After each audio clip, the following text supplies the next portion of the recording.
Are you wondering which tool is better for 3D texturing, Substance Painter or 3D Coat? Let's break it down. In this video, we'll compare these two popular software options for creating stunning textures for your 3D models. Both tools are powerful, but they have their own unique strengths. Substance Painter is known for its advanced painting capabilities. It allows you to create detailed textures with layers and smart materials.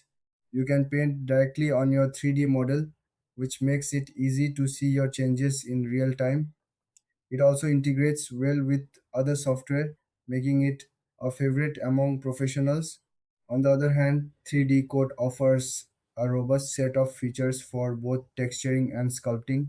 It's great for creating UV maps and has a user friendly interface. You can also work with voxel sculpting, which gives you a lot of freedom in your designs. It's a versatile tool for artists who want to do more than just texturing.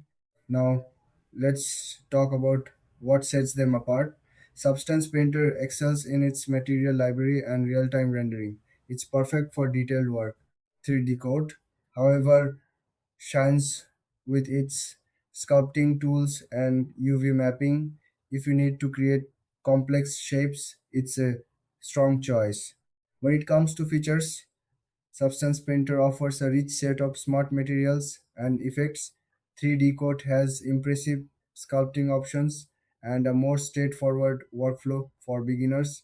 Pricing can vary, but generally, Substance Painter tends to be on the higher end.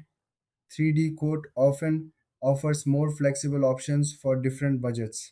So, which one should you choose? If you focus on detailed texturing and want industry standard tools, go for Substance Painter. If you are looking for a mix of sculpting and texturing, 3D Coat is the way to go. Thanks for watching. Don't forget to like and subscribe for more comparisons and tips.